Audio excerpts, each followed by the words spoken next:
The Fringe Podcast, Season 5, Episode 22. The Boy Must Live. Hi, this is Michael Cerverus. I am the observer on Fox's Fringe, and I'll be watching you while you're listening to the Fringe Podcast.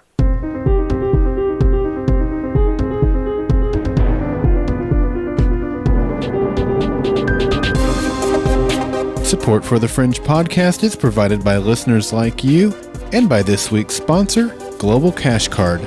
Learn how Global Cash Card provides world-class solutions for pay cards, gift cards, per diem cards, flex cards, and more by visiting thefringepodcast.com/Global Cash Card today.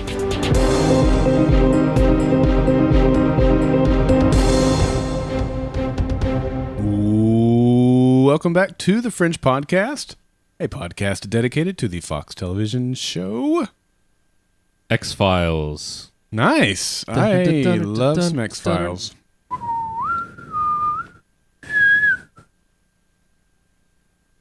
You got to whistle really hard to get through the pop filter and the noise gate. Yeah, it's really tough to do. But you did. You the attempt was valiant. Yes. I don't know how successful it was, but you tried hard. Thanks. Yeah. For those, it's the chat room that's noticed. We've saved that one for the penultimate podcast. The X-Files? Yes. Yes. You know what will be next week? Yes, I do. Okay. We'll not talk about that until next week. Yeah. I'm sad, Daryl. Are you? I was going to ask how you are. I'm sappy. I'm sad and happy. Yeah, sappy. Well, that's probably true too. Yeah. Yeah. How's your week been? How's your terrible several weeks been? Terrible weeks. Christmas was great. Yeah. Yeah. Did you get anything cool? Did I get anything cool? Yeah. Really? Because I don't think you've been very good this last year. That's true. I didn't deserve anything cool. Oh, okay. Yeah. Okay. But yeah, no, it's good. We got to hang out with my folks. Yeah. In the warm California sun. Yeah, the weather was nicer there than it was here. Not that we've had terrible weather here, but we had a little bit of snow and stuff. Yeah. While you were gone. Yeah, it was nice. Yeah. Really nice. How about you, Daryl? How have you been? I have been doing really, really well. I had a great holiday, and both the holidays with the New Year's Day and the Christmas. And then just returned from new Media Expo. Brought a little head cold back with me from Vegas. That's Apparently right. That doesn't stay in Vegas. Hopefully that's the only thing you brought back. But I had a great time at New Media Expo, and we'll talk a little bit about that in our Fringe Binge, but not much. Sure. Did you get to do anything fun in Vegas that you can talk about on air? It was my first time in Vegas, so I walked around and kind of looked through some of the different hotels. I went to the fountains at the Bellagio, got those. I went up into the Eiffel Tower, which has a great view of the city and all the lights from up there. And that was really about it. I didn't see any shows while I was there. MJ Live, Michael Jackson Live, is one that I really wanted to see, and it was in my hotel. Yeah. But they were off for 10 to 14 days, and that happened to be the time I was there. Oh, that's a bummer. Yeah, that was a bummer. It probably did that on purpose. Yeah, Daryl's coming. Shut the show down. Did you get to see the Star Trek exhibit? No, I didn't see that. That's too bad. So I sent Daryl a text. He asked what he should do in Vegas, and I told him that he needed to go look at the ceiling at Caesar's Palace, and look at the Star Trek exhibit, and go see Karen, which was. I typed as Paris, but I misspelled it, and my phone auto-corrected it as Karen. To Karen. Yes. I didn't see Karen while I was there. That's too bad. Actually, you know what? I did see Karen while I was there. Did you? It's Karin, though. Correct. Yeah. She's from the Netherlands, maybe? Huh. I'm not sure exactly where she's from. Let's look that up. But yeah. Did she have that butterfly tattoo on her ankle? I didn't look at her ankle. Oh, it must have been a different Karen then. Yeah. All right. So we're so glad to be back with you guys today, talking about our favorite television show, Fringe, and the penultimate episode. I mean, is it the penultimate episode? Because really, the first half of next week will be the penultimate episode. But in terms of weeks of Fringe, this was the penultimate week. This is our penultimate week of Fringe podcasting. Yeah. Yeah. It's kind of sad. It is sad. Yeah. And let me just say, since I'm thinking about it right off the bat here, we got a lot of feedback in this week. I had more feedback than we could ever think about getting in before I ever went to bed last night. I'm and shocked. Most of the feedback comes in on Sunday. Yeah. So we're going to be releasing 2 feedback episodes this week. Oh. Now, the second one will just be feedback comments. It won't be anything written. It'll just I'll take all the audios that we didn't fit into the one we're doing today and just put them together. We won't comment on it. We don't have, for the sake of our schedules, we're not able to actually provide a full commentary on stuff, but I want the comments to get out there. So we'll just do a feedback podcast. It's nothing but fan comments, and that'll get released Thursday night. So look for that. That's why you guys tune in anyways. You don't even like what we have to say. The fans have the best comments. There's no question about That's true. that. We have the Ari Margolis interview that we just wrapped up that we'll be releasing tomorrow. Yes. From when you're getting this one, which will be Monday afternoon. Oh my goodness. My brain is like... So we'll have 4 podcasts for the fandom this week. That's pretty good. And... That's pretty good, guys. 4 released podcasts. And on Friday, we're doing it live. We're doing it live That's from right. Oklahoma City. Guys, we have folks coming in from all over the place. We've got Canada.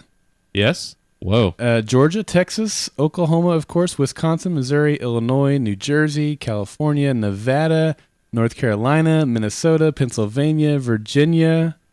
Scrolling down here, a lot of Texas and Oklahoma, of course. Yeah, California, I said that. We have people coming from all over the place for the Fringe finale party this coming weekend. You love us. You really love us. That's cool. Yes, I don't know why anybody would come to Oklahoma in January. Hey, the weather's supposed to be pretty decent. Is it? I think it's going to be like mid-50s. Whoa. Yeah, Whoa. that's pretty good. Whoa. Yeah. Yeah. The people in Wisconsin, won't know what to do with themselves. They'll be like, oh, shorts and t-shirt weather. Cannonball! Yeah. Yeah. That's true. It'll be fun. Wisconsin. Yeah. Well, Daryl, we've beat around the proverbial bush here long enough. Let's get into some Fringe binge. All right, let's do it. It's time to get the scoop on Fringe. It's the Fringe binge. The Fringe binge. Alrighty. As we mentioned, we're talking about the penultimate. No.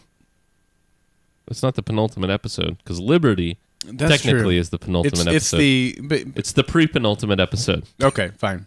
The Boy Must Live. That's right. Which totally recontextualized that statement, Yes. by the way. We'll get into that, of course. Yeah. This episode was written by Graham Rowland and directed by Paul Holohan. And I can't say that without thinking of MASH, right? What's MASH? Shut up. I know you know what MASH is. Like mashed taters? Yes, Yeah. mashed taters. Clint, I don't know if you noticed this or not. In the episode, Walter and Donald go to a garage and start going through some stuff. And so at one point, Donald opens up the record player and pulls out a book. Yes. Right? Uh-huh. That is September's Notebook. September's Notebook. Wow. Yeah. We've talked about September's Notebook a few times since Comic-Con. They mentioned it at Comic-Con. Yes. It's been available for pre-order on Amazon for several months. And it is now just a couple weeks away from being released. And Cool. they teased it in the episode Yeah, that's cool. this week. So here's a little bit of information that you'll want to know about September's Notebook. This is going to settle our debate, by the way. This is a press release from, I think, Warner Brothers. Okay. Okay. It says, in the penultimate episode of Fringe, The Boy Must Live.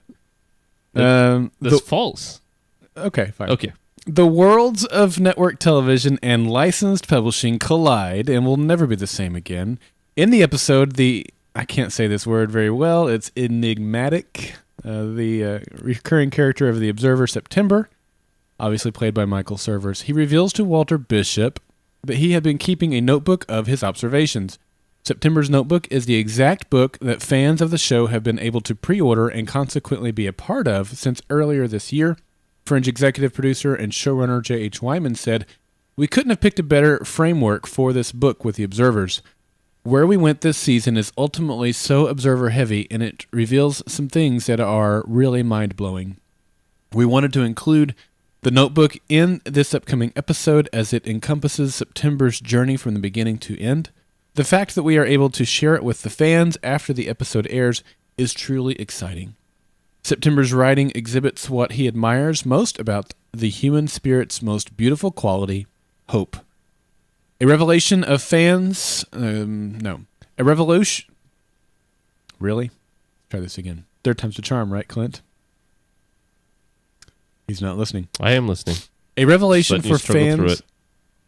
A revelation for fans and super fans alike. Fringe September's Notebook includes exclusive photos and concept art and reveals quirks and little-known facts about each character, insight into Fringe science, and much more. Design features throughout the book build upon the many symbols and codes woven into the show's fabric, uncovering truths never before revealed. So pick up your copy of September's Notebook as a retail price of $50, and you can get it on Amazon. Amazon, I want to say that's closer to $35 or $40 if you go through Amazon. And if you do that, go through our affiliate link, go over to thefringepodcast.com. Look on the sidebar, we have a bunch of DVDs pictured. Once you click on that, anything you purchase at Amazon will give us a little commission. But I'm probably going to be getting me a copy of it, and it sounds really cool for sure. We're getting $31.50 on Amazon. $31.50. Yeah. Thank you. That's quite a bit cheaper. Yeah, and if you got Prime shipping, for free, you get it shipped 2 days for free. Yep. But for $80. Yeah, a year. Yeah, but you also get all the other stuff too. Yes. Totally worth it. So yeah, that's pretty cool. And Tara Bennett is one of the authors of that, and she did the Lost Encyclopedia, and we're hopeful that we'll be able to get an interview with her soon. No promises on that, but just be aware that we are working on that. Sure deal. Clint, you want to take the next thing there? That's not even a phrase. Sure deal? Not sure really, deal. But it can be if you want to make it one. Yeah. Okay. We got some new Fringe books coming out. There's going to be 3 coming out. These are 3 prequels, Daryl. Yeah. And not the crappy kind of Star Wars prequels. Right. These are like The Hobbit quality. That is prequels, a fine prequel. which I still haven't seen in the theater. But what? The book is good. You have to go see it in IMAX for the Star Trek trailer. Oh, yeah. Which not in a trailer, it's a preview. It's fantastic. Is it? How have I seen a movie that you haven't? I don't know. This might be the first ever. This is like an inverted Mobius strip. Anyways, these are written by Krista Faust. The first one, The Zodiac Paradox, features Walter the Scientist along with William Bell and Nina Sharp in 1974. The second one, The Burning Man, features Olivia as a teenager in 1995, rocking out to Nirvana, talking about her feelings, having lots of teenage parental angst towards her stepfather. And the third is untitled at this point, but it will feature Peter during his shady gray market dealings in 2008. Mm-hmm. And these are fiction, obviously. Sounds pretty cool. Now, is this like fanfic that turned into like real sanctioned stuff? I think, well, I don't know. It is sanctioned stuff, but I don't know what the genesis of the project was. Yeah, I remember seeing this on I think it came through on Zeit. Anyways. Yeah, I think that's where you tweeted it from. Yes. And these are actual books. They're not comic books. Yes. So for those of you who don't like pictures or do like pictures only in your books, you might have a hard time with this, like me. This has words, right? This has words, no pictures. No pictures. Does it have chapters, though? It probably has chapters. I'm going to struggle, but maybe I can have my daughter read it to me. Cool. Yeah. And thanks to Lynn over in Sweden. She sent us that, and we had a few others send it over to us as well. But she wrote it up really nicely so we could just read it, and that was awesome. So thank you, Lynn, in Sweden for that. I mentioned a little bit earlier I was going to briefly talk about New Media Expo. The only thing I'll say is that I had a great time, as I already said, but the podcast awards were also conducted at New Media Expo. We were finalists in the entertainment category and in the best produced category, thanks to you nominating us. And we did not win, and that's okay. I mean, obviously, we would have preferred to take home a trophy. But we are truly, truly grateful for your nominations, your votes, and we thank you for that. And this is not just, making stuff up or trying to, make it look rosy. With the podcast awards, just being a finalist is actually a pretty big deal. Huge. And so, we were able to get some notoriety to what we do and what Fringe is all about through being finalists. And so genuinely appreciative for just being a finalist. And although we didn't win, we're grateful for what we were able to accomplish through you guys. Thank you. Yes, absolutely. We've won. We won 2 years ago. We did. We got nominated for 2 categories last year and got nominated for 2 categories this year, and we're considered as finalists. So we've been finalists 5 times now, have won once. Yeah. I don't know a whole lot of other podcasts that can say that. That's true. Yeah, that's a big deal. We're so grateful for it. I feel very fortunate, very blessed. Thank you so much, fans. Yep. Thank you to the Podcast Awards for considering us as worthy of being a finalist in the Podcast Awards. It's a big deal. So the session that I did, the panel session. Wow, that came out of nowhere. The panel that I led there at New Media Expo was tips and techniques for successful fan podcasting. Mm-hmm. Yep. And I had Jason Kabassi from the Walking Dead cast on the panel. He does that with Karen, Jason and Karen. And then we also had Rob Sesternino from Rob Has the Podcast. Right. So go check their stuff out. That panel will be made available as a podcast here in the Fringe Podcast feed as soon as we get the audio from that. But walkingdeadcast.com and robhasawebsite.com. Incidentally, Rob Sesternino won the entertainment category. Very cool. So congratulations to him. If we weren't going to win, he's the one podcast I would have chosen. I'm so happy for him. And then Best of the Left was the winner in the Best Produced category. So congratulations to those guys as well. Yeah, and these were up against some big hitters. Really big hitters, Wall Street Journal, New York Times, podcast, things like that. So yeah, Rob was up against Kevin Smith. Yeah, he beat Kevin Smith. That's pretty Kudos impressive. to him. Yeah, big deal. All right, upcoming schedule, Daryl. Let's just briefly talk about this because I don't think we have it fully ironed out yet. So we have the Fringe finale party that is coming up this Friday, January the 18th. We will be podcasting live as soon as the episode is over. So come over to our website, thefringepodcast.com/live. The chat room will be open all night. People will be in there chatting just like normal when Fringe is on the air. And then when the show wraps up, which would be, let's see, it's going to start at 7 Central. So it's going to wrap up at 9 Central. 10 o'clock Eastern. Right. Then we'll turn the webcam on and we'll do our finale podcast. Yes, and we do want to apologize to all you West Coasties and some of you Mountain Coasties, and then obviously all of our international listeners. Well, the UK are getting it live with us. That's right, they are. So yeah, if you want to stick around, you can do that. Yeah. But we're going to go ahead and do the podcast. We're not going to wait the normal 2 hours. Yeah. Otherwise, it would be pretty early in the morning for us. Yes, and for everyone that was there live listening. So. Yeah. So that's the deal for next week. We will not be podcasting on Sunday the 20th, unless it just so happens that we can get the interview set up with Tara Bennett. Clint won't be a part of that. Clint has something going on with his job, which is going to keep him out of the loop for a while. A while, yep. So I may do that. If that happens, I'll find somebody to do that with me. But anyway, so stay tuned for that. Otherwise, we're going to take off January the 20th. Clint, refresh my memory on when we're going to be coming back to do the feedback podcast and our recap of the episode. It will be February 2nd, I think. February 3rd. February 3rd. That's the Sunday. February 3rd. Yeah. So like we said, Clint has got some work obligations that are going to keep him preoccupied for the 20th and the 27th. So that'll give you a couple weeks to send in your feedback. And that's kind of good in a way. It kind of gives us all some time to kind of marinate on it, reflect on it, and then prepare for what will be our final podcasts that we'll do there on January the 3rd. Absolutely. I'm sorry, February the 3rd. Yeah. I don't know how you felt after the Lost podcast, but I needed at least the Lost finale. I needed at least 3 days to decide how I felt about things. Yeah. Funny. You know, when the bomb went off. You know.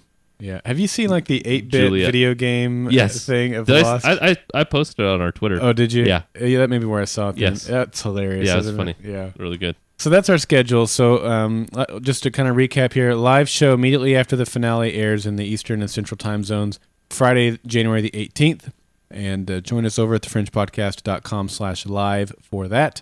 And then we'll come back on February the 3rd with our fan feedback and our recap of the finale. I'm holding up this one finger. You are. Saying give me a minute because Alternacat astutely pointed out that that is probably Super Bowl Sunday. It probably is. Yeah. We've always done podcasts on Super Bowl Sunday anyway. That's true. I always come over and eat your dip. That's right. We usually just throw it into a party afterwards. That's true. No, I'm quite sure that is Super Bowl Sunday. Okay. So Just be aware of that. We should be wrapped up before or right at kickoff, so don't worry about that. All right. Okay.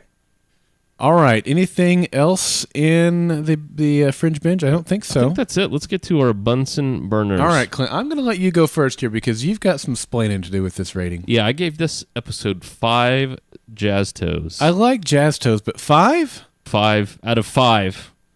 Oh, so making this a 10. So you liked the episode. The best, most highest rated episode ever. I got to say, you had me going. I saw the 5 there. I'm like, what? How did he only give it a 5? I mean, I could see, a 9 or an 8 maybe. A 5?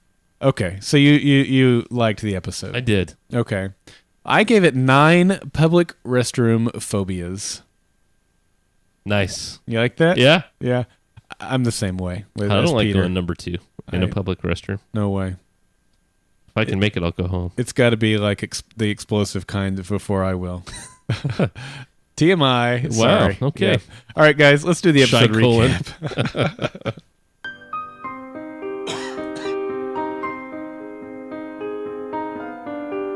The episode begins in the Harvard lab. Peter is working to free another tape from the amber. Walter joins him and tells him that the memory Michael showed him is in his subconscious. If he goes into the tank, perhaps it will help him access his memories and find out the location of Donald. The process works, and he learns that Donald lives near the Williamsburg Bridge overlooking Manhattan. The team sets out to find Donald. Meanwhile, Windmark has been called in by his supervisor. He disappears from his office and arrives in Manhattan in the year 2609. It is a dark and dismal place, and the sun does not break through the clouds. Windmark tells the commander about the boy. Windmark requests permission to go back and eradicate the Fringe team, but the commander denies him.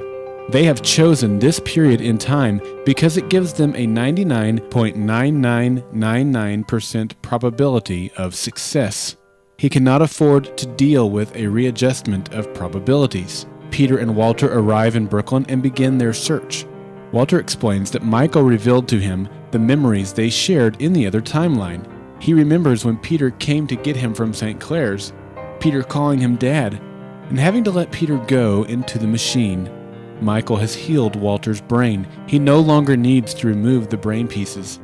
They find Donald's apartment, and he is surprised to see them. He has hair and eyebrows. He looks at Michael and gets down on his knees so he can look him in the eyes. They put their hands up to one another, and Donald is emotionally moved by the encounter. They go inside, and Donald tells them that he was disciplined by the other observers for continuing to interfere with the timeline. Eventually, they removed his tech and stopped his ability to move through time. He took on the traits of normal humans, which they saw as punishment, but he is quite fond of it. Donald tells them that Michael was born hundreds of years in the future in a lab like all of their kind. It all started on February 20th, 2167, when a Norwegian scientist discovered that he could increase intelligence by removing jealousy from people. This led to the removal of more and more emotions, even the good ones, until no love, empathy, or compassion remained. We learn that Donald's genetic material was used to create Michael. Michael is Donald's son. Michael is an anomaly, but he is an extraordinary one. He has a greater intellect than all the other observers, and yet he has emotions. If they can get Michael transported to February 20th, 2167, he will show the scientists a greater kind of intelligence and enlightenment. When they see what he is, they will realize that they don't have to sacrifice emotion for intelligence, and they will go down a different path. That is why they have been assembling the pieces. They are part of Donald's plan to use the tech he has been hiding to build a machine to send Michael into the future. They leave to go get the hidden tech just in time. Windmark and his men show up at Donald's apartment moments later. They look around for clues and tap into nearby security cameras to find out what type of vehicle the Fringe team is using. He orders the Loyalists to set up a security perimeter to catch them. The Fringe team arrives at a nearby garage, and Walter and Donald go inside to get the tech. Walter tells Donald about what happened when Michael touched him. Walter now realizes that when September told him that the boy is important, he must live, he was actually referring to Michael. Walter also tells him that Michael revealed to him that if their plan is to work, Walter must sacrifice himself. Donald tells Walter that Walter made that decision when they were working on the plan. Although Walter doesn't remember it now, he saw it as a way of making amends for all the damage he had caused. They part ways with Donald as he has a few more things to acquire before they can move forward with their plan. As the Fringe team leaves, they see the security checkpoints set up by the Loyalists and ditch their van. They split up and try to pass through the checkpoint on foot. Olivia and Michael make their way to the monorail, but when they get there, Loyalists are on the scene. Olivia takes Michael and they get on the train, trying to hide in the crowd. As the doors close, Michael steps off the train and separates himself from Olivia. She tries to get off the train to rescue him, but it's too late. He is immediately captured and taken to Windmark.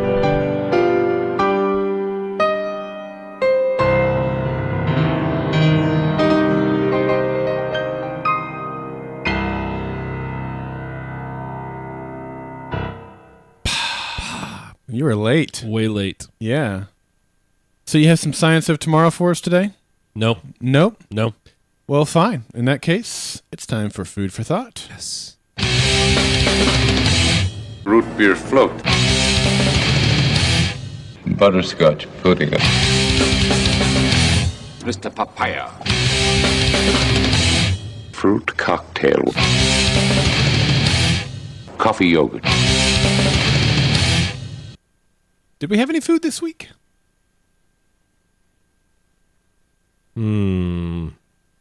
Jazz. It's like food for your soul. That's true. I won't deny that at all.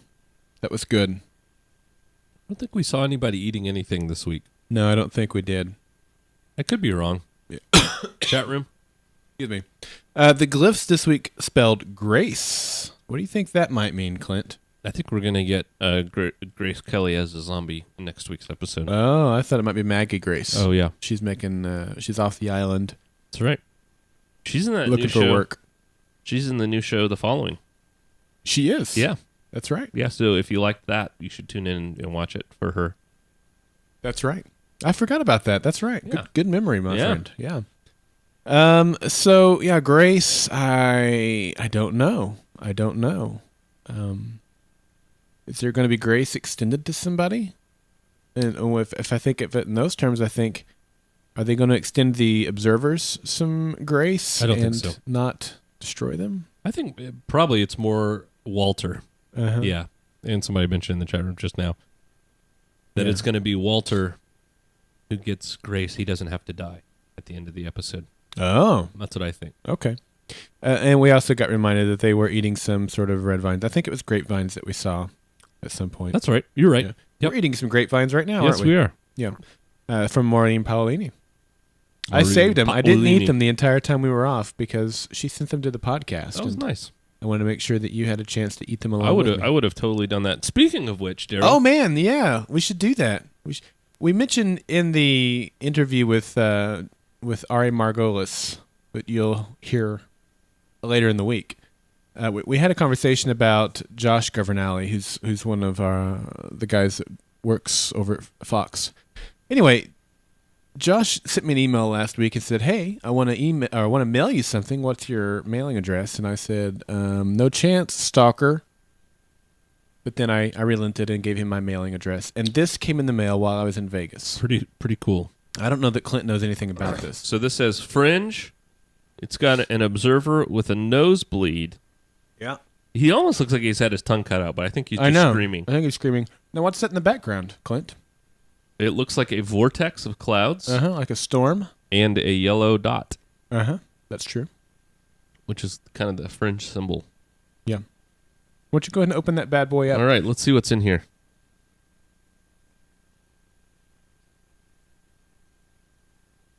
All right, we have a Fringe CD. DVD. Full of music. This week's episode. Not music. Oh, cool. Yeah, The Boy Must Live. Nice. I refrained and did not watch it before it aired. Oh, really? I had some restraint. Daryl, I would have watched it. Yeah. I would have totally watched it. And then I would have called me and said, hey, come over and watch it. Yeah. I don't want to call you. What is this? That, my friend, is a piece of amber from the set. Cool. Yeah. No way. Yeah. That is awesome. Can you guys see that? Amber from the lab, and it says 166 of 837. So not bad. Wow. Yeah. That is cool. So for those that are attending our live finale party in Oklahoma City, I'll have this with us so you can take a look at it. That is awesome. Mm-hmm. So cool. Yeah, pretty awesome. So thanks to the folks at Fox for sending that over to us. Cool. I'm glad you remembered. I meant to do that in the Fringe Binge. All right, well, let's get into our breakdown of the episode, Clint. I'm going to let you take it first.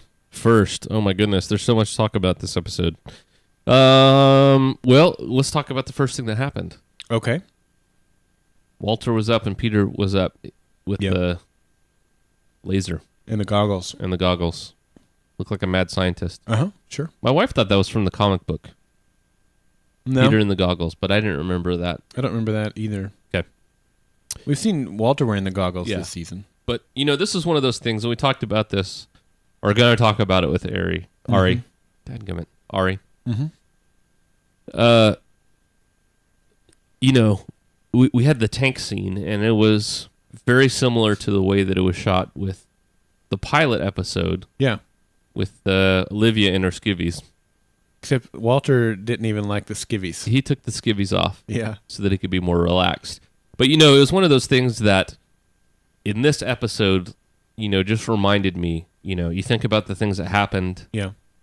Since Olivia first went in the tank and what she saw there versus where we are now. And it's kind of a nice bookend to the series where we started the series in a tank, and we're ending it in the tank. So the show is tanking? Is that what you're saying? The show has already tanked. Yeah. Yeah. It's interesting. And in the interview we did with Ari, he talked about... no, we don't want to give too much away because I know we want people to listen to it. I do. Okay. But he talked about the scene where Peter and the Observer, or the Observer mimics Peter back in season 1, episode 4, and we saw Peter do the same thing to Olivia back in season 5, episode 10. And we've said, my point is, we've had several of the things that have happened this season where the show's come full circle in a lot of ways, or tied into old things in a lot of ways. Yeah. And that's been really one of the more enjoyable things that we've seen in this episode, in this season, rather, and satisfying things is the way it's tied into things that we've been presented in seasons past. Yeah, absolutely. Yeah. What did you think about Walter getting his memories back? He's whole now. Not only did he get his memories back, but he is whole. I mean, he doesn't need to have the brain pieces removed anymore. Yeah, I thought it was really cool the way that they did that. Okay. Don't you? Yes. Yeah, and it's something that John Noble has talked to us about, that he really wanted a complete Walter by the end of this series, and I think we finally got him this episode. We got it. It was such a touching scene between him and Peter in the street. A little awkward. But very Fringe in the way they did it, right? Yeah, exactly. Very, very Fringe, Yeah. Kind of offset this really emotional peek into these two, this father-son relationship's lives by making a potty joke. Right. Yeah. It's all serious and heartwarming, and then a potty joke at the very end. Yeah. So I'm so happy. I've said several times on the show that one of the things I liked least about last season was that at the end of the day, all those wonderful memories that Peter and Walter had shared and the relationship building that they had done over the first 3 seasons was invalidated when Peter was erased from the timeline and then came back, and only Olivia ever got those memories back. Yeah. That's no longer the case. And for Walter to say, I thought I couldn't love you anymore, but now my love for you is even bigger. Yeah. That makes total sense, because now he understands where they had come in all of those, years together. Yeah. And so for me, it was very, very satisfying to see them do that again, or to do that. Period. Sure. Yeah. Do you think that this is kind of their way of invalidating? Well, invalidating is a great word because we like to use that here. Invalidating only in the 4. context of Zero Fight. That's right. Yeah. Is this their kind of way of coming back and saying, "Hey, we messed up by erasing the characters in season 4"? Joel has said that was a mistake. Erasing Peter from the timeline was a mistake in terms of it didn't connect with the fans the way that he envisioned that it would, and But is it his way of invalidating that? Maybe. I don't know. You'd have to ask him that question, obviously. But, he has at least acknowledged that was not their finest decision that they've done. Yeah, so it seems like we're getting our Fringe team back. Yeah. And we're going to have our Fringe team by the end of the show. Yeah. That's fair. Yeah, I mean, we've already got Peter. Yeah. Right? Peter's been the same. We got Olivia towards the end of last season back. Yeah, but others would argue that without the Cortex fit in her system, she's still not the same Olivia that we've known all these years. Well, I don't know. Did you see the preview for next week? Yeah, I tried not to pay too much attention to it. That's probably better. Yeah. Because I would consider it pretty spoilery. And that's the thing. I've gone full circle on my point of view. I used to say if it was something that Fox aired publicly, it's not spoiler. But I've kind of gotten to the point now where I don't like to look at the previews. I usually do, but I try not to dwell on them because I don't want to know anything. Okay. Yeah. In fact, we had a couple of folks that called in and talked about the preview in part of their voice feedback. Yeah. And I took those out. I edited those out. Okay. I didn't allow any comments about what was seen in the trailer or the preview in any of our feedback comments. That's hardcore. Yeah, I thought it was... There were lots of spoilery things in there. Yeah. But... Okay. What's next on the thing to talk about here? I don't know what I meant by that. I made that note while the show was going on. I don't... Which one? The glimpse of the future? Yeah, no, we did. We got a glimpse of the future. It's the first time we've seen 26... Whatever. Oh, yeah. That's probably what I meant. Yeah. Manhattan and 26 whatever. Yeah. Yeah, 2609 or I don't know. I have no idea. But yeah, that was the first time, as far as I know, that we've seen it. Yeah, and it's kind of what we envisioned based on the description that we'd heard. Exactly. Did not look like a fun place to live. No. It looked like smog clouds to me that was kind of keeping the light away. Now, was it just me or did he seem to just time jump? Oh, yeah. Totally time jumped. Time and space, no issue for him. For Woodmark. Yeah. He's hardcore. Yeah. Which makes sense. I mean, but when the invasion happened, they all came from the future and just... Sure. But I always envisioned some big machine that had to prep them and like a DeLorean or something? No. Oh. More like a Stargate. Oh. I thought you were going to say more like a police box. A police box. Nice. Yeah. I got your reference there. Those Battlestar Galactica. Yeah, so the episode, I guess it was the week before the last Anomaly XB, where he flashes down to the bottom floor and then has to drive to the location. Right. Right? At first I said, okay, well, if he can envision it, he can flash there. Maybe the same is still true, though. But if he can't, then he has to drive, I don't know. We'll see. It was pretty cool, though, to see him be able to jump through not only space but time, which was no surprise, really. Pretty cool. All right, we heard the music box in this episode there at Donald's house, and it played either Green Sleeves or What Child Is This? It's the same tune. I don't know the words to Green Sleeves, do you? Green sleeves, your sleeves are green because they're green sleeves. Oh my goodness, that was something. No, I don't know the words to Green Sleeves. Let me look it up here. I meant to have this. Yes. I know that What Child Is This is a song we typically sing around Christmas because it's talking about the baby Jesus. Yes. And it seemed appropriate in this context. Absolutely. I mean, that's a song talking about the baby Jesus who, Christians would say is the savior of all mankind. Well, yeah, and the title of the song is What Child Is This? Right. And this is they started playing that right before we get the big reveal of what his role is going to be. Yeah, and who it is, What Child Is This? It's September's child, sort of. So I'm going to go with it was more of a What Child Is This reference than a Greensleeves reference. Okay, sure. Greensleeves, alas, my love, you do me wrong to cast me off discourteously, for I have loved you well and long, delighting in your company. Greensleeves was all my joy, Greensleeves was my delight, Greensleeves was my heart of gold, and who but my lady Greensleeves? So there you go. There you go. There's a whole lot more to it. I'm not going to read the rest of the lyrics. Yes. But we did get the big reveal that the boy is not September, as we thought, but there was a connection. That's true. There was a connection there. So I'm glad you pointed that out, because I don't know that I had mentioned that. Yeah, you did. Oh, yeah, there it is. Yeah. Man, I'm terrible today. So, yeah, we had the theory. In fact, I was talking with a coworker this week about Fringe. Yeah. And she's not quite caught up. She's just started season 5. Yeah. And she says, I've got this theory. Now, this was before I saw the episode. Got this theory that September is the boy. And she hadn't even got to the point where the boy has come back in season 5 yet. Uh-huh. And I'm like, that's a good theory. We've had that same theory. And, like I said, this is before I saw the episode, so I said, at this point, we don't know one way or the other. Well, now we do. Now we do. Yeah. Yeah, I thought it was really cool the way they tied it in. I did too.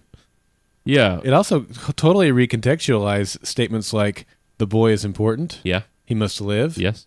It must be hard to be a father. Yes. I mean, totally recontextualizes everything that stuff. Everything that he said. Yeah. Yeah.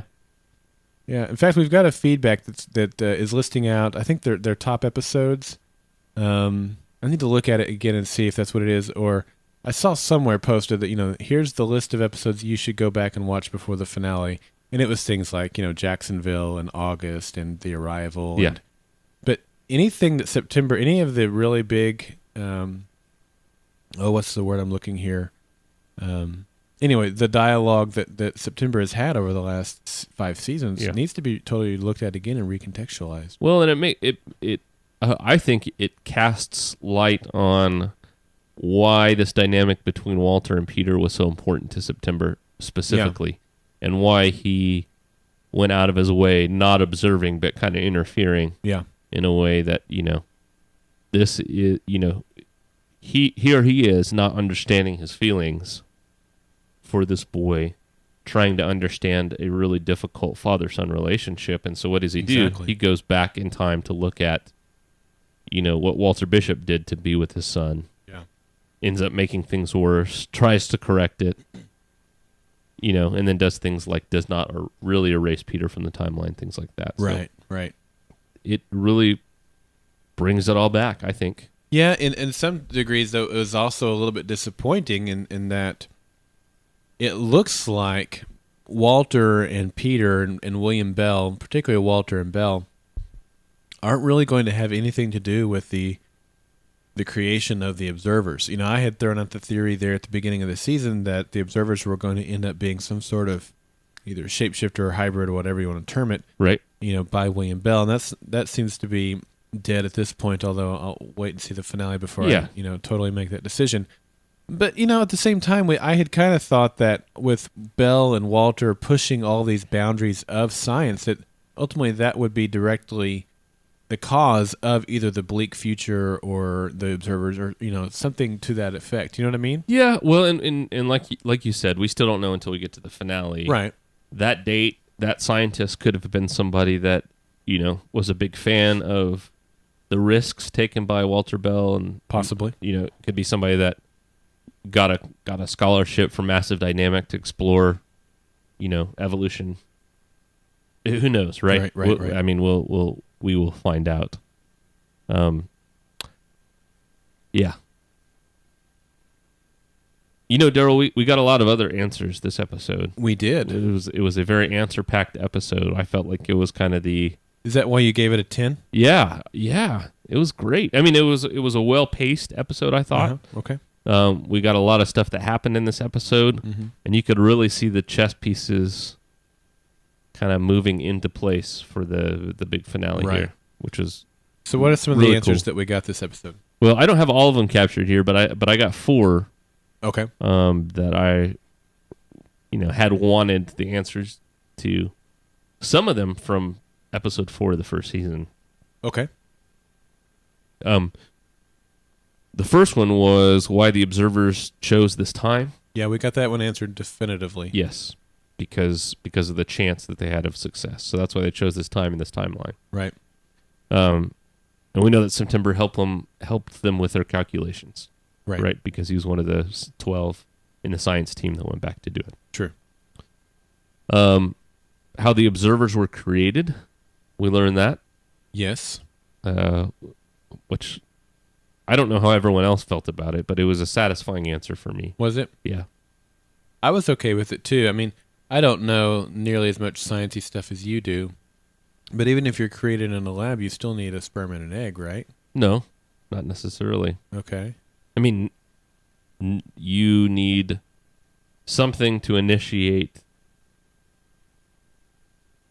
to take your genetic code and initiate the type of cell division that's found in a, embryo. In embryo, not necessarily an embryo, but okay. But to get it to the blastula and then the gastrula and then have the cells divide. I don't think we fully understand how to do that synthetically yet. Okay. But it's reasonable to think in the next 200 years we'll figure it out. I agree. Okay. Okay, so you were satisfied with that then. Yeah, I was. Okay. Find out why there's no female observers. Very sad. Yeah. I can't imagine a world without... Well, there's no love, so there's no love making. Yeah, but that's not... Yeah, I mean, yes, that's terrible. But the fact that they would just eradicate half of their species, that's terrible. Absolutely it is. Yes. Yeah. Well, not only half their species, but it looks like the alpha white male is the only color that matters too. Yeah. So it's not just a matter of eliminating gender here. We're talking about eliminating all but one race. And hair. True. And taste. Yeah. Yeah. And then a lot of the things that make us human. Yeah. Which Nina did a pretty good job explaining that last week. She did. I'm going to guess that we're going to hear that again. I'm going to go out on a limb. That'd be great. I'd love to see some sort of telling off of the observers again. And we also kind of found out what happened to the observers when their tech is removed. Yeah. Which is almost contradictory in some ways to what we were told about the observers. Well, yes and no. I don't understand how Donald got to be so human. Uh-huh. I think he's still kind of figuring it out, but he got all his hair back. Yes. It looked like the observers were grown without hair to me. He got his emotions, for sure. He got his emotions back, but I don't think the tech had necessarily a whole lot to do with that. I don't know if they did some sort of regression experimentation on him. He was under some sort of special watch or punishment for what he did, right? Yeah. Maybe it's well, that doesn't make any sense, though. If it's in their genetic code that they don't have any emotions, then removing the tech would not alter your genetic code. I could see if the tech is what enabled them to do probabilities and travel through time. Sure. And move fast and all that stuff, because that's all based on probabilities.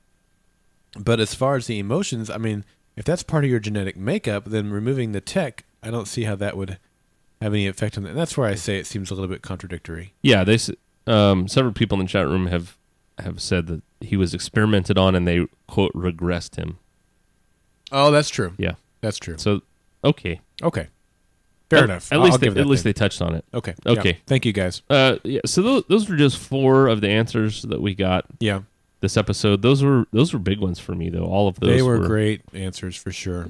I thought they were well answered, well thought out.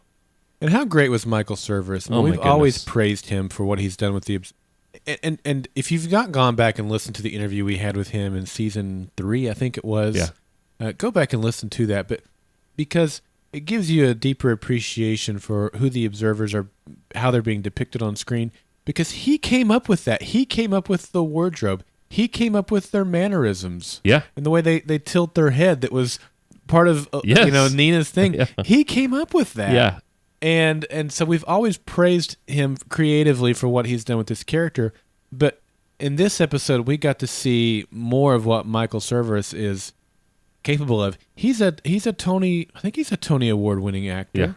Yeah. He's done some amazing things on Broadway, and people may not be as familiar with that because it's obviously not on the big screen or even the small screen. But he's a very, very talented guy, and we got to really see that this episode. Absolutely. We finally got some of his acting chops. And he was able to deliver some of those really complicated lines. Yeah. I thought really well. Yeah. And, it was a little bit creepy, but also very exciting, to have this person that has had no emotion for 4 years. Yeah. And to see him with hair and emotion, it was pretty different. It was remarkable. Yeah. I enjoyed it so much. Yeah. And the way that he, communicated with his son. Yeah. Awesome. Do you think that when they touched hands, they shared any type of vision or anything? Yeah. I think absolutely. Yeah. Yeah. I'd be surprised if they didn't. Let me ask you about one of the other big things that we had in this episode, and that was in Donald's apartment. Olivia basically jumps right out and says that we're going to get a reset and we're going to get our daughter back. Red herring? Is it going to happen? If it does happen, how are you going to feel about that? Well, I think you saw right there that Olivia either just doesn't remember or doesn't know about the situation with Peter. Because if they get the reset, Peter goes away. Okay. Right? Yes.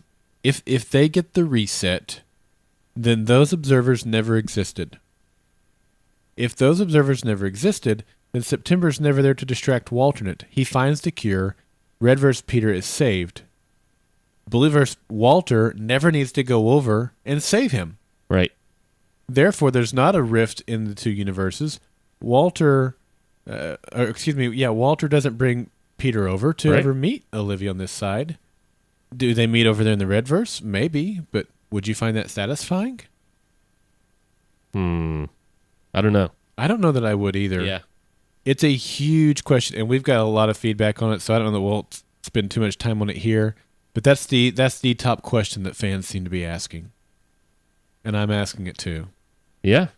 I'm not. If that's what. In fact, Ari sent me a Facebook message this week and said, "Hey, what'd you think of the episode?" This was the one thing I pointed out to him. I said, "Love the episode. The reset thing has me concerned because I think it would mean this, this, and this, and I'm sure the writers have something planned. I'm sure they thought of that too." Yeah. And of course, he didn't reveal anything. I wouldn't have wanted him to reveal anything. We'll find out in a week, right? Yeah, we'll see. We will see. I mean, do you see this? Do you see it the same way? No. I keep pulling my headphones out. Hold on a second.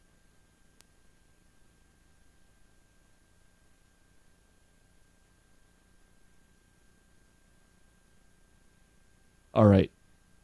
One of the themes that has happened every season is particularly present in season 4 is that, love finds a way. Yes. Right? Yes, definitely. And so I think that may be what happens halfway through the final episode. In that,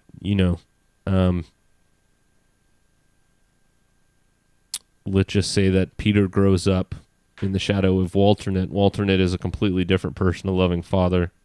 Peter's a sharp guy. He figures out a way to come across the universe without any consequences, comes into the red verse and meets Olivia. The blue verse? Blue verse, thank you. Yeah. I love something like that. That's right? a great theory as far as, and it's as possible as anything else we could throw out there. But I love what you said there about love finding a way. That's always been what the show is about. Yeah. And I hope that that's also correct in terms of Walter not dying. Now we've talked about who's going to die on the show and who's not going to die. I think we both predicted Broyles. Yeah. And we both Broyles is done. Who else did we say? Did we say Walter? We said Nina. Yeah. I know Chris in New York has said Walter's going to die for quite some time, and I still think that's a possibility. They certainly made us think that this week with what they said. But I could also, I would be very satisfied knowing now that Walter is whole, because I thought that might be the only way he ever finds peace. But now that he is whole, he's been healed, man, I want him to survive in a really bad way, Yes. I would love to see love conquer there and find a way for him to survive as well. Yeah. Do you think it'll happen? I hope so. Or is Walter a goner? I don't know. I don't think I would feel... I still think we haven't seen the last of death on this show, but whether or not it means ultimate death or not depends on the context of a reset, and if a reset happens, right? Yeah. And that's really the iffy part for me. And see, that's the thing. Does Peter die if the reset happens? No, he lives. Right. He just lives. And Walter should live too if the reset happens. But our characters will will die as we know them, right? Yeah. And yes, Donald would not die. Donald would continue to exist, except now he's in a different he wouldn't. time. Yeah, they would take him to 21 whatever it was, February 20th, 21 whatever, and he would show himself to the scientist team there, and hopefully they wouldn't kill him in their experimentations on him. His son. I said Donald, and I meant Michael. Yeah. Okay, yes. Of course you were confused. You weren't reading my mind. Yeah. Michael is what I meant. Okay. Yes. Yeah, Donald's done. September's done. Forgive me. Yes, Michael is what I meant the entire time. So other than that, I mean, I don't know that anyone would be exempt from a reset of some sort. Yeah, I don't know. We'll see. It's a great question. It'll be interesting. It'll be interesting to see how that plays out. All right. Yeah, we talked about Walter, dying, but I don't understand why, for this plan to work, why Walter must die. Right. And I know we don't have all the pieces of the puzzle, but it doesn't make sense that he would have to die. In all possible futures, you have to die. I don't know. Yeah, it doesn't make sense to me that he would have to die. It makes sense that a lot of other people would have to die. Yeah. But not him. And I can certainly understand why he would want to die as penance. Yes. For all the trouble he's caused. Yes, I could too. If there is a generic person that has to be sacrificed, I understand that Walter would volunteer himself to do that. But if it has a way of undoing all the damage that he's created, I can totally see why he would see win-win on that. Yep. But I also don't see how he would die through that, because in the reset, he would be alive again. Yes. All right, let me ask you this. Peter, we assumed that Peter was going to have to die going into the machine. He was willing to sacrifice himself. Right. The whole episode was about, will Peter do the right thing when the time comes? Right. Was that talking about what's about to happen now, or was that just for that season?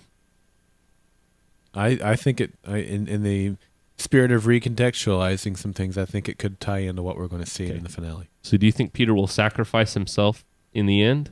No. Even to reset his childhood? I don't think so. Do you think Peter would give up what he has now with Olivia, knowing all the heartache that he's had, give up what he's got with Walter now to go back and live his life a different way? I say no, because it seems like if there's going to be someone that has to sacrifice themselves, it seems to be Walter, and Walter is committed to that. So that's why I say no. Otherwise, I would say, yeah, sure. Okay. He's the type of guy that would do that. He's shown it before. Yeah. But I'm going to say no. Okay. Yeah. 2 questions. We have a banana bet on the dove. The dove. Uh-huh. You said? I said September. Yes. You said? I said it's broils. Yeah. Now, was the banana bet correct? Was it for if you're wrong, you have to eat bananas? Or if the other person is right? The other person has to be right. So if we're both wrong, I mean, we could both eat bananas if nobody we want eats to, bananas. But nobody eats bananas. Because I'd say after this week, for sure, your theory is wrong. It's looking that way. Yeah. Yeah. But we don't know that you're right either. Yes. We may never get the answer. That's right. And that was part of the deal. Right. We knew, when we did that. Okay. Yeah. And I will say that you were right. In what way? That we were going to get to see September. I thought about coming in here and making an argument that he's no longer September, that he's Donald, but we did get to see September. That's right. Before the end of the season. See, I wasn't even going to bring that up. Yeah. No, I would have brought it up. Yeah. That's right. We did. I'm glad you were able to, because I said after the glimpse we saw him at the end of the last episode that we got what I said, but yeah, at least now you're on board too. I am. I got to give it up to you. Well, thanks. All right. Loved the tie-in with White Tulip. Yes. I thought that was really cool. Oh, that was so good. Again, recontextualizing that. Yep. That episode. Did I misunderstand? It made it sound like September is the one that sent that White Tulip to him, not Alistair Peck.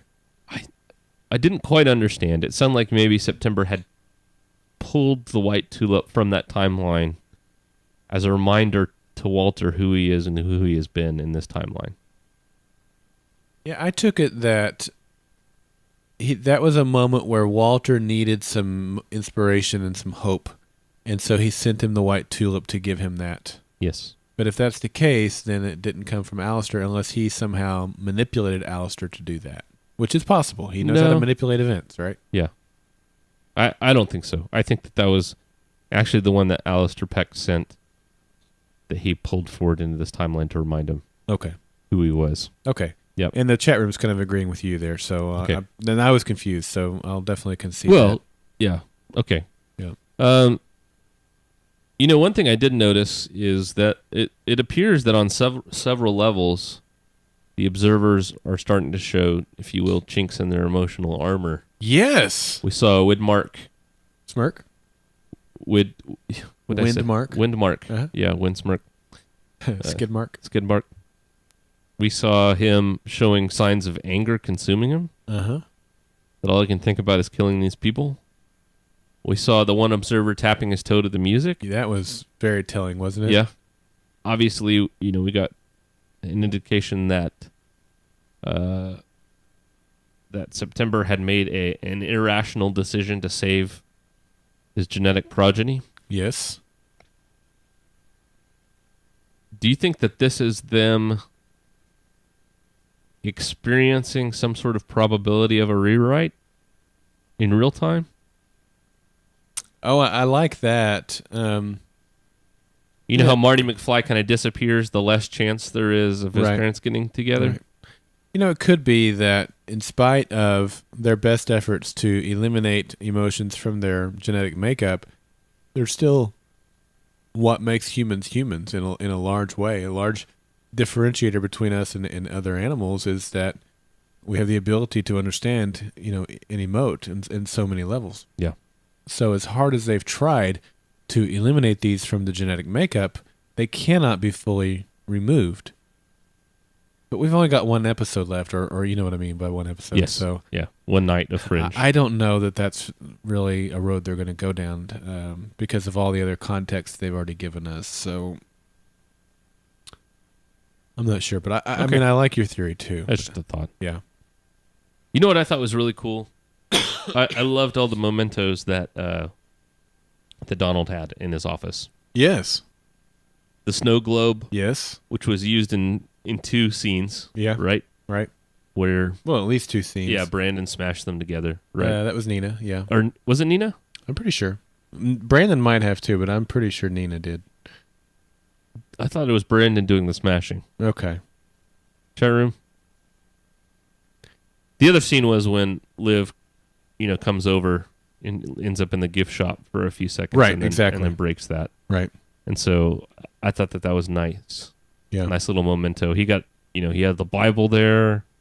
Right. There were lizards. Yes, which was great. Yeah, in his room. Obviously the music box and a piano. Yes. Things that he didn't used to understand, but now understands. So yeah, Nina's winning the Nina, chat room. Okay. Yep. All right. No, that was really good, and I especially loved that he didn't only have jazz on his stereo queued up, but he had the piano there with sheet music. So he'd really taken on, or the desire at the very least, to understand music. This great thing that's been such a powerful part of this show that obviously has meant so much to Walter. And maybe that's why he said, I've got to really figure this music thing out, because he has seen, he's observed it in Walter all these years. Yeah. But that was really cool. Yeah. And I loved the jazz, right? Yeah, that was cool. With the toe tapping. Yeah. I highlighted something here at the bottom that we haven't talked about, but it's yours. I'll let you take it. At the bottom. At the bottom? On the highlights. Oh, okay. Well, yeah, and that is that we now know what they are building and what it will do, right? They've been gathering all these things all season long, and it still seems odd. Like, how do these red rocks and this, I guess the radio, I think we've seen the fullness of the radio. Yeah, it was just defined. Yeah, but you've got these oddball parts that they've assembled, but at least now we know what they're building and what it's supposed to do, and obviously they need some parts that September has put aside too, so that helps make more sense out of the thing. And Peter even noticed that, right? He said, what are these things going to do that are going to, make any difference? And they got a kind of a snarky comment, which I would imagine is probably up for a quote of the week. You know from what? September.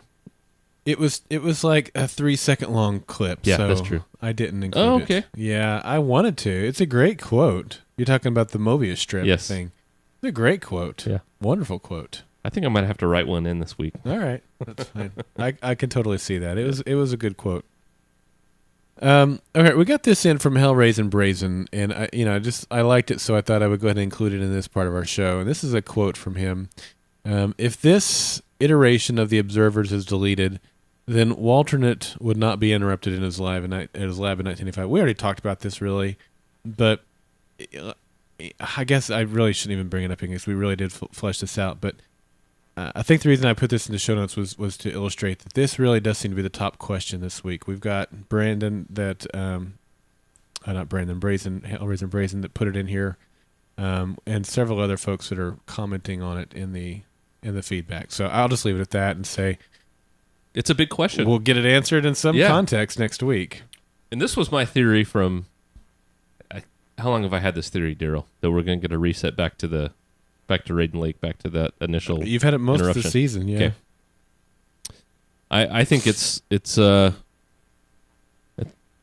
looking more and more likely, but I think this Fringe has been one of those shows that really surprises me, surprises all of us. Yeah, they're going to take this thing somehow and flip it on its head. Yeah, in a way that was totally unexpected. And I hope they do that. It's something that none of us saw coming. And right. I think they certainly can do that. Yeah. This is the team to do that. I mean, if you remember when Peter entered the machine, yes, we thought that he was going to die. Yeah. We thought it was going to blow up the Redverse. We thought he was going to disappear from the timeline. Yeah. And was it a timeline or was it a universe? Well, I don't think we thought that he was just going to disappear. No. Right? I don't think so. And he did. He just disappeared. Something that none of us saw coming. So they continue to surprise us. Yeah. All right. One of the surprising things that we got in this episode was when Michael stepped off the train right there. He seemed to be giving himself over to Windmark and the Observers. Now, he's smarter than any of the other Observers, right? And he has the ability to emote. What's going on? I think that he's got a plan, right? He didn't just give himself over to protect the Fringe team or do something else. I think it was part of his plan. Oh, I think so, too. It wasn't that he thought Olivia was going to get off. Right. And then just hopped off and said, oops. Right. I agree. Here is my crazy theory. I'm not sure how off base I am. Okay. But we'll see. The Observers are supposedly completely logical. Correct. Right? Yes. They obviously have a very strong survival instinct still. Yes. Or they wouldn't have come back, right? To this timeline. Right. And destroyed the world. Right. So that they want to survive. But I don't think that is an individual survival instinct necessarily. That it might be more of a group survival instinct. Okay. So I think they're going to study him to find out what makes him special. Realize that his genetic code is superior. Yes. And if Walter and Peter fail, they may send him to that time and erase themselves from the timeline to ensure that their future is a decent future so that they don't have to come back and do this. Yeah. That's just a thought. That's cool. I like that. That still, to me, goes back to the questions that we were asking earlier, and that is, even if Michael becomes the new genetic makeup of the Observers, does that still mean that there are no women? Does that mean there are no other races? I don't think. I would say not. I would say that because you're adding back in the things that make us human. Yes. Our emotions, our ability to connect to one another. Compassion, all these different things. Yeah. I think that you're going to maintain, whether or not sexual reproduction happens in the traditional sense, whether or not, babies are still grown in a lab. Right. There's still going to be the need for human interaction. And I think a larger variety of humans is going to be what is sought after rather than a master race, right? Yeah. If that makes any sense. No, I agree, and I would like to see that as well. Yeah. What movie was that where I think Wesley Snipes and Demolition Man? Demolition Man, yes, they're frozen in time, and that's kind of what I was thinking of there. All right, what else? We have just a couple of notes left here. We're going through these pretty good. At least it seems like time has flown by. Yeah. For it's an me, hour and 11 minutes later. Yeah, that's a long. It seemed shorter than that. For me, this is probably one of my favorite pre-penultimate episodes of television. Yeah. I have to go back to what I would consider Until Fringe finishes as probably my favorite, complete Battlestar? Complete show, which would be Battlestar Galactica. Yeah. Lost still hasn't finished, but if they ever finished it. No, I like Lost. And, I think about the pre-penultimate episode of it, which was the light coming out, the story of Jacob and Esau. It was a different episode. It was kind of disappointing. And then when the finale happened, it was really disappointing. At this point in Lost, I remember after we were 1 week away from the finale. Yeah. And it was a longer night as well. Yeah. And I remember thinking, I don't see any path that they can take to give an ending to this show that the fandom is going to embrace as a whole. Yeah. And that I understand that not every fan will ever embrace the ending of every show. Yes. That's just not going to happen. Sure. Fringe will have that same way. There will be people who will not like the ending of Fringe. Yeah. I think that Fringe is leaps and bounds ahead of that. Oh yeah. Ahead of where Lost was in that same context, and that is, I see a clear path to a very satisfying ending to this show. We've already gotten a lot of answers. Yeah. There's still answers that we want, but I think most of the fandom is going to be really satisfied with the ending. I think so, and I think for my part with Lost, 1 week out, I didn't see any possible way that they could wrap up everything that had happened and bring the two timelines back together. Yeah, I just said, I braced myself for a big shock. I thought they had something spectacular planned.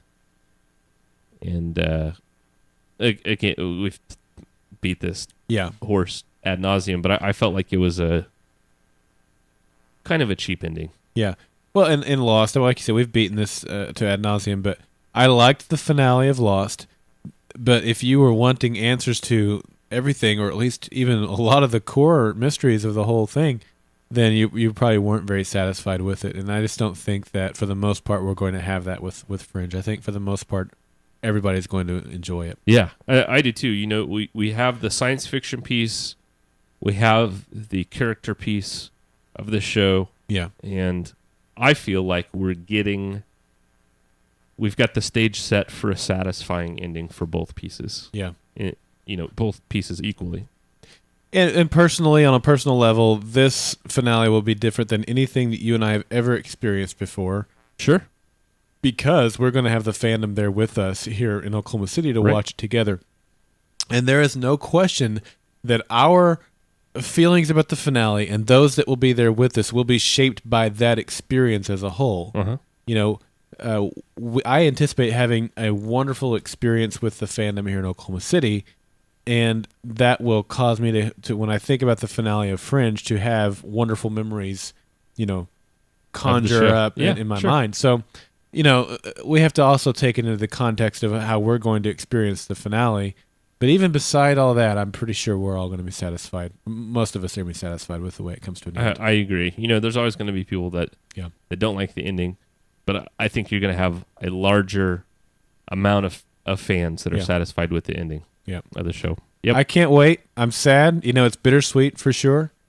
I'll say this too, and I started to mention this earlier, and I think I got sidetracked a little bit, and maybe I did say the whole thing and I just don't recall, but we got a ton of feedback for this podcast for this week, and a lot of amazing comments from the fandom about you and I and the work that we've done on the Fringe Podcast.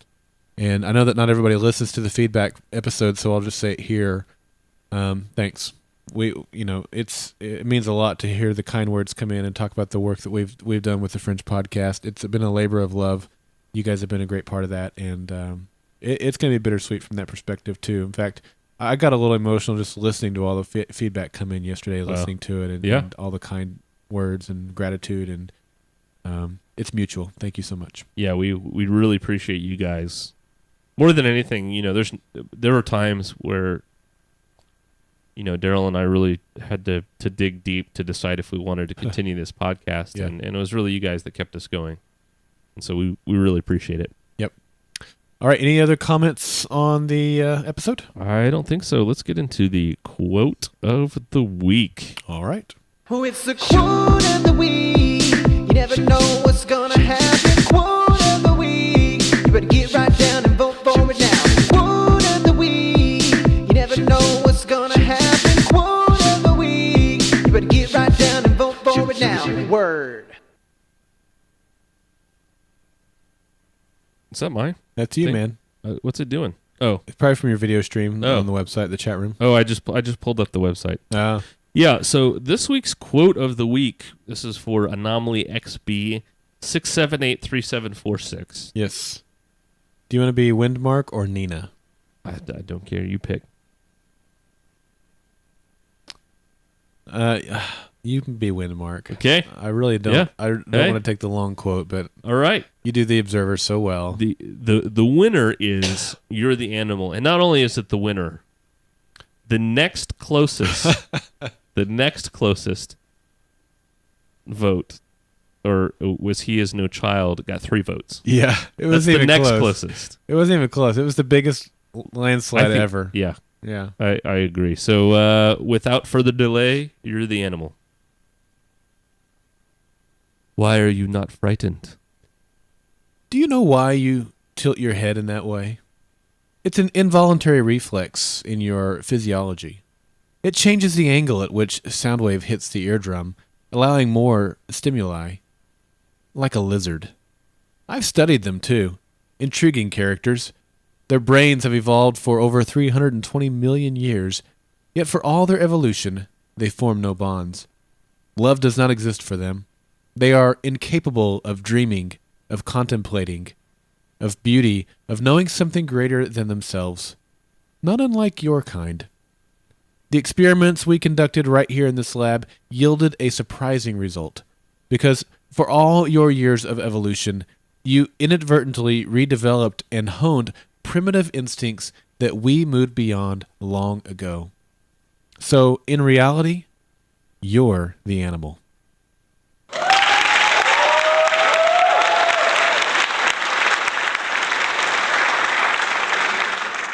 Nailed it. There we go. Nailed it. That was good. Yeah, good job, Daryl. Good quote. All right, what do we have this week? All right, we have 4 quotes this week, and the first one is, I want to believe that. You okay?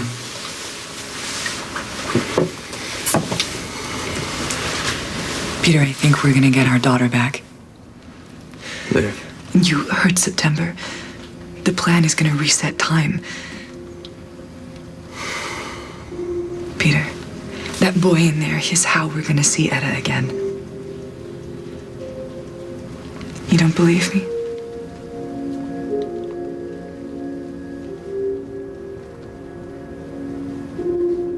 I want to believe that more than anything. We've still got a long way to go. All right. Quote number 2. Are you feeling sufficiently free? Hey, Walter, how are you? Walter, why did you remove your trunks? They were too restrictive. My body needs to be as free and open as my mind so I can find September. Are you feeling sufficiently free and open now? I am. Let's get started. It's not the first time she's seen Walter's stuff. She has, yeah, it's not the first time she's seen Walter's Bishop. Nice. All right. Quote number 3. Courage to push on. When we devised the plan to stop the invasion, you didn't think we could succeed. You doubted yourself. I knew the tulip would give you strength as it had before. It was your symbol of hope and absolution. It gave you the courage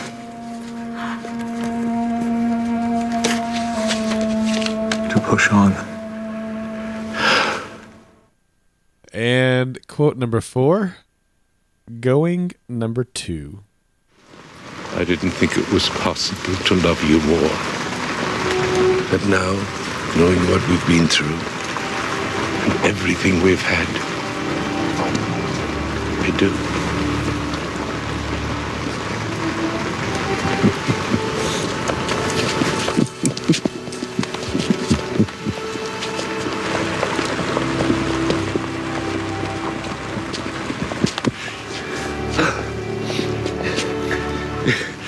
You never liked public displays of affection.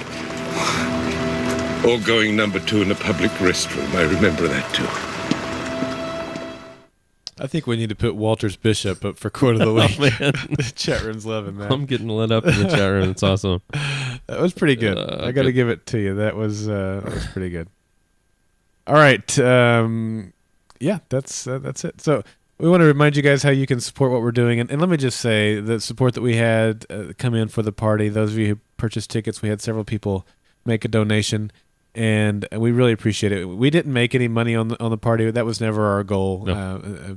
But we're losing actually quite a bit of money, and that's fine. That's fine. Yeah, that's what we wanted to do, right? Yeah, we had set aside money to put towards the party, and but you guys certainly helped ease that burden on us, and we're certainly grateful for that. If you guys want to continue to support what we do here at the Fringe Podcast, go over to our website, thefringepodcast.com, and we have the Amazon affiliate banner over there on the web. The sidebar, rather, I mentioned that earlier. You can also go over to goldenspiralmedia.com/support and see the affiliate links for several of our other, affiliations like Newegg and ThinkGeek and Amazon and iTunes and so many others, Netflix and all that stuff. So go check that out. There's also opportunities in both of those spaces to send us a donation if you're so inclined. And again, we appreciate it so much. Absolutely. All right, if you'd like to leave us feedback of the non-monetary variety, you can do so by calling our feedback line at 304-837-2278. That's 304-TFP-CAST. You can also hit us up on our website. If you go to the Fringe Podcast, you'll get... What's that thing called again? SoundTube? I love watching you come up with something different each week. Voice you do tube. a really good job. Yeah, you can get on there and press the little clicky button and leave your vocal feedback. You can also email us, preferably audio feedback. Yep. Especially as we're not going to have a whole lot of time this week to read feedback at thefringepodcast.com. Follow us on Twitter to find out about our finale party. Yep. And more at GSM Podcasts. You can find us at Facebook, SoundCloud, and Friendster at the respective websites /Golden Spiral Media. Yeah, just a reminder for our schedule. So we have the live show coming up immediately after the show is aired on the East Coast and East Coast and Central time zones this Friday, January the 18th. Join that, which would be, 10 Eastern, 9 Central, over at thefringepodcast.com/live. And for those of you who are making your way to Oklahoma City this week, I am so excited to meet you guys in person, and I couldn't be more excited about the party. We're going to come back on February the 3rd, and do our recap episode in our fan feedback podcast, so join us for that. If we happen to get any interviews between now and then, follow us over on Twitter, like Clint mentioned, GSM Podcasts, and we will announce those over there. All right. Well, until next time, stay Fringe-tastic. And keep it nerdy. The Fringe Podcast and Golden Spiral Media are not associated with Bad Robot Productions, Warner Brothers, or Fox. Golden Spiral Media's use of any and all copyrighted material is only for parody, news analysis, critique, or educational purposes as provided within United States Code Title 17, aka Fair Use. For advertising opportunities, our live show, and other Golden Spiral Media podcast productions, visit goldenspiralmedia.com. Copyright 2013, Golden Spiral Media.